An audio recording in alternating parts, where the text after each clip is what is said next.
¿La semaglutida es la magia que tanto estábamos esperando para perder grasa? ¿Por qué es tan famosa en las redes sociales? ¿Y por qué los grandes actores del mundo y los famosos la utilizan? Vamos a verlo hoy en profundidad. Bien, primero, ¿qué es la semaglutida? La semaglutida es un medicamento inyectable que imita una hormona natural del cuerpo llamada GLP-1, péptido similar al glucagón tipo 1. Fue desarrollada inicialmente para tratar la diabetes tipo 2 con el nombre comercial Ozempic y más tarde en dosis mayores para la pérdida de peso con el nombre de Wegovy. Como podemos ver, acá tenemos el Ozempic, que fue el primero que salió para el tratamiento de la diabetes con dosis mucho menores, y del otro lado tenemos el Wegovy, que salió para usarse hasta en dosis de 2,4. Acá en el medio tenemos la estructura molecular del GLP-1 y de la semaglutida. Como vemos, son bastante similares. Bien, básicamente, si queremos saber por qué nos sirve la semaglutida y por qué funciona, ya que es un imitador del GLP-1, tenemos que saber qué es el GLP-1 y qué funciones tiene en el cuerpo. Bueno, el GLP-1 es una hormona producida por las células L del intestino delgado, principalmente ileón y colon distal, con una vida media muy corta, alrededor de 2 minutos. Se libera al comer, especialmente en respuesta a carbohidratos y grasas. Pertenece a las incretinas, que regulan el metabolismo post-ingesta de alimentos. Actúa principalmente como regulador del apetito, la saciedad y la glucosa en sangre, al estimular la secreción de insulina e inhibiendo la liberación de glucagón. En el cerebro, más concretamente en el hipotálamo, reduce el apetito y aumenta la saciedad. En el estómago, ralentiza el vaciado gástrico al reducir la acción de la acetilcolina, lo que relaja el músculo liso del estómago, prolongando la sensación de saciedad. También acá les dejo una imagen donde podemos ver todo el camino que hace. Como por ejemplo, cómo se produce y actúa el GLP-1 en el cuerpo. Sería tras una ingesta, el GLP-1 se produce en el intestino, tiene una acción en el páncreas, estimulando la insulina y suprimiendo el glucagón, y la acción del GLP-1 en el cerebro, más concretamente en el hipotálamo, teniendo una reducción del apetito. Bien, ¿y por qué usamos la semaglutida y no simplemente aumentar la secreción endógena del GLP-1? Bueno, básicamente porque producimos GLP-1 después de una ingesta de alimentos y no podemos estar comiendo todo el tiempo para aumentar nuestra producción endógena de GLP-1, ya que terminaríamos teniendo un excedente calórico y no podríamos perder grasa. También, a diferencia del GLP-1 natural, o sea, endógeno que producimos nosotros, que tiene una vida media de alrededor de 2 minutos, la semaglutida tiene una vida media de aproximadamente una semana. Eso quiere decir que la podemos inyectar una sola vez a la semana y ya tendríamos los beneficios. Por eso es tan eficiente a la hora de administrarlo. Bien, y tiene los mismos efectos que el GLP-1, actuando en el hipotálamo para aumentar la saciedad, frena el vaciado gástrico al reducir la acción de la acetilcolina, lo que relaja el músculo liso del estómago.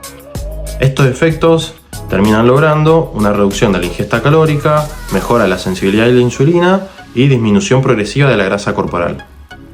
Acá también les dejo una imagen donde vemos el lápiz de semaglutida, vemos cómo funciona el cerebro en el hipotálamo, aumentando la sensación de saciedad, retardando el vaciamiento gástrico en el estómago, disminuyendo el apetito y bueno, termina favoreciendo la pérdida de grasa corporal.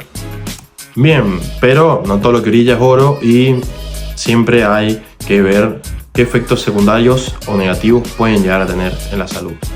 Para esto vamos a ver el estudio de Feier del 2024, donde nos deja una tabla de los efectos adversos más comunes y con un porcentaje de probabilidad que te pueden dar. Náuseas del 2,05% al 19,95% de las personas. Bueno, diarrea, vómitos, constipación, dismenorrea, pérdida de apetito, y también nos deja los riesgos menos frecuentes, que podrían ser pancreatitis, pérdida de volumen facial, que es a lo que le llaman Ozempic face, pérdida de masa muscular si no se entrena. También vemos que la literatura científica nos deja claro que está contraindicado en personas con historial familiar de cáncer tiroideo, que tiene una incidencia en humanos alrededor del 1%. Pancreatitis, riesgo de pancreatitis aguda del 0,15% al 0,4%. incremento de las enzimas hepáticas del 6,5% y posibles efectos en el páncreas exócrino con uso prolongado. Bien, ¿qué resultados podemos esperar de la utilización de la semaglutida? Bien, acá les dejo 3 estudios, pero la gran mayoría de estudios terminaban concluyendo lo mismo. Por ejemplo, acá podemos ver del equipo de Wilding que perdió un 15% de pérdida de peso en 68 semanas. Después tenemos el grupo de Smith, que en 52 semanas perdió un 12% de peso corporal. Bueno, y así sucesivamente con más estudios. Lo que podemos terminar concluyendo de la gran mayoría de estudios es que, según la dosis, tenemos promedios de que si utilizamos 0,5 miligramos por semana, tenemos una pérdida del 6 al 7% de peso corporal. Y utilizando de 2,4 miligramos por semana, tenemos una pérdida del 12 al 15% de peso corporal. La progresión de dosis mejora los resultados, pero también aumenta los efectos secundarios. ¿En qué población está probado? Bueno, ¿a qué voy a ir con esto? Básicamente porque la gran mayoría de los estudios que se han hecho con semaglutida se han hecho en personas con obesidad o sin diabetes. O sea que tenían un IMC de más de 30. Hay pocos estudios con sujetos de IMC menor de 30 y no hay estudios en personas activas, deportistas o con bajo porcentaje de grasa. Por eso, extrapolar los resultados que obtuvieron este tipo de poblaciones a otras, por ejemplo deportistas, es meramente especulativo.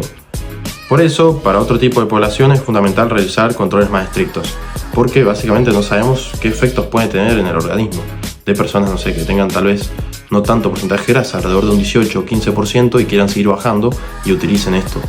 Bien, cuando hablamos de la optimización del proceso, vemos que la gran mayoría de los estudios científicos terminan concluyendo de que utilizar un déficit calórico leve del 10-20% menos del gasto diario. ¿Para qué? Para no tener un gasto demasiado alto y que tengamos más probabilidades de perder masa muscular. Una alta ingesta de proteína, también por lo mismo, para retener la mayor cantidad de masa muscular posible, de 1,6 a 2,2 gramos por kilogramo de peso corporal. Alta ingesta de fibra, esto nos va a ayudar a pelear contra las molestias gastrointestinales. Reducir ultraprocesados al mínimo, también para no tener problemas gastrointestinales. Y tener entrenamiento de fuerza por lo menos 3 veces a la semana. Obviamente, si puedes agregar alguno que otro día más, también sirve. Y ejercicio aeróbico de al menos de 150 a 300 minutos semanales. Esto es más o menos un promedio de 20 minutos a 40 minutos al día de ejercicio aeróbico. Puede ser caminar, bicicleta, lo que sea. Esto es el mínimo, o sea, si vos podés meter más, sería lo ideal. Y como cualquier tipo de intervención nutricional, evaluar por antropometría o DEXA cada 4 semanas para ir viendo la evolución de los tejidos, para ver si hemos recortado mucho las calorías y estamos perdiendo peso a un ritmo demasiado rápido y se nos va a ir masa muscular con eso, o si vamos muy lento y hemos cortado muy pocas calorías. Pero bueno, hay que ser más riguroso con estas intervenciones nutricionales, que además se le van a agregar un fármaco que es la semaglutida.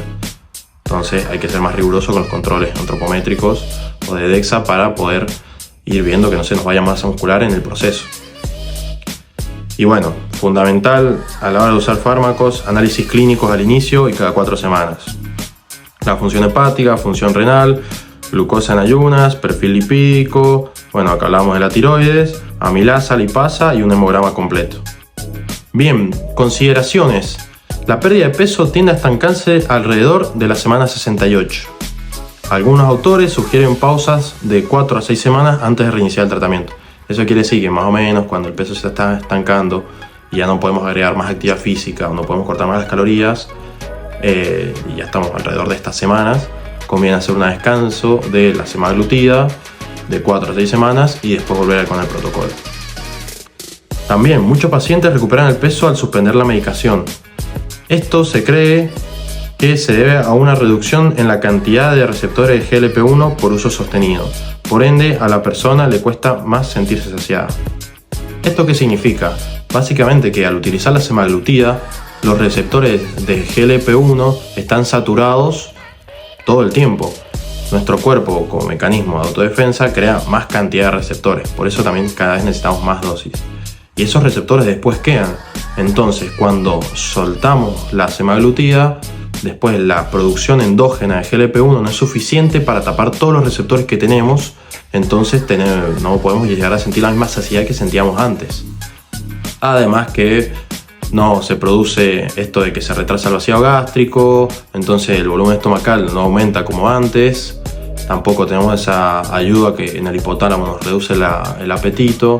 Entonces hay varios factores que hacen que después de cortar con el tratamiento de semaglutida sea muy difícil sentir esa saciedad que se sentía antes, y entonces al consumir las mismas calorías que estabas consumiendo antes no te vas a sentir saciado y por ende vas a tener más hambre y vas a pasarte de calorías y vas a volver a recuperar el peso que tenías antes. Este sería como el efecto rebote que podrías llegar a tener. Pero si puedes controlar tu ingesta calórica post tratamiento, no debería haber ningún problema y no deberías recuperar peso. Bien, acá te dejo un protocolo sugerido que de la semana 1 a 4 utilizar de 0,25 miligramos por semana. Esto es para usar lo mínimo. Una fase de adaptación para minimizar náuseas, ver cómo nos sentimos gastrointestinalmente y con el cuerpo y con las comidas. En las semanas 5 a 8 subir la dosis y bueno, así sucesivamente. ¿Qué es lo que pasa?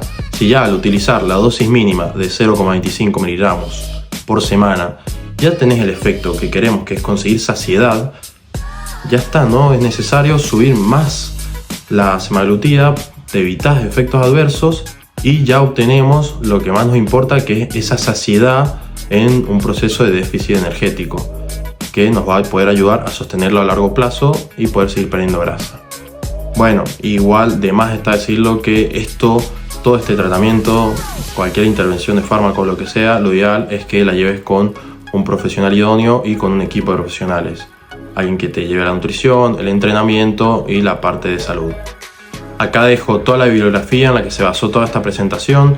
Te dejo todos los estudios, los autores, la fecha y el nombre del trabajo de investigación para que puedas leerlos si querés profundizar bien el tema. Y gracias por ver hasta el final. Nos estamos viendo en próximos videos.